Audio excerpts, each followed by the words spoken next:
Bonjour, bienvenue dans le bien-être se pratique, petit partage d'expérience. Je suis Johan Bréant et aujourd'hui j'aimerais vous parler d'une blessure discrète, une blessure dont on parle peu et pourtant elle fait souffrir énormément.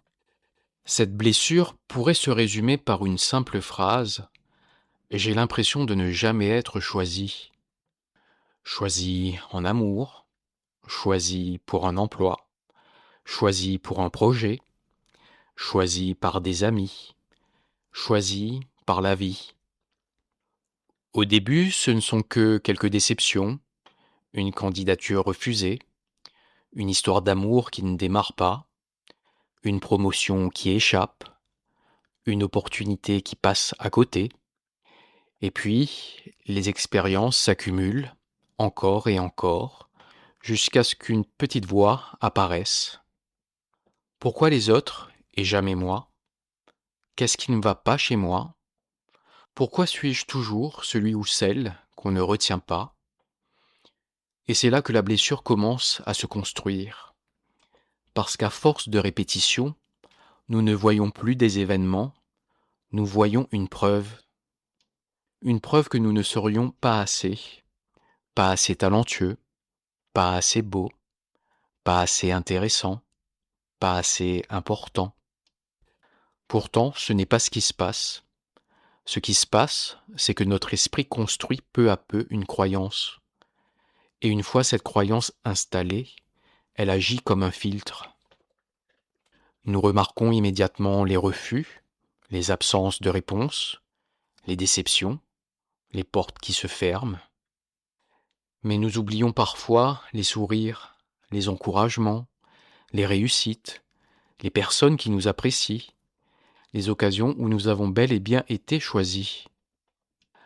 Notre attention devient sélective et la blessure trouve alors sans cesse de nouveaux arguments pour se maintenir en vie. À cela s'ajoute un autre piège, la comparaison. Nous regardons les autres, leur couple, leur carrière, leur réussite, leur visibilité, leur bonheur apparent, et nous comparons notre quotidien aux meilleurs moments qu'ils choisissent de montrer. Une comparaison qui est rarement juste et presque toujours douloureuse. Mais il existe une autre confusion, une confusion qui entretient énormément cette souffrance. Nous confondons souvent deux choses très différentes, être choisi et avoir de la valeur. Pourtant, ce n'est pas la même chose. Un refus amoureux ne dit rien de votre valeur. Un refus professionnel ne dit rien de votre valeur. Une candidature rejetée ne dit rien de votre valeur. Une histoire qui s'arrête ne dit rien de votre valeur. Les choix des autres parlent souvent davantage d'eux-mêmes que de nous, de leurs besoins, de leurs peurs, de leurs préférences, de leur histoire. Et si le véritable problème n'était pas que les autres ne nous choisissent pas, mais que nous avons oublié de nous choisir nous-mêmes. Je sais, cette phrase paraît simple, peut-être même un peu trop simple, mais prenez un instant pour vous poser ces questions. Est-ce que je reconnais mes qualités? Est-ce que je respecte mes besoins? Est-ce que je m'accorde autant de valeur que celle que j'attends des autres? Est-ce que je me traite avec autant de considération que celle que j'aimerais recevoir? Parce qu'au fond, nous passons parfois notre vie à attendre une validation extérieure, comme si quelqu'un devait enfin venir nous remettre une médaille invisible.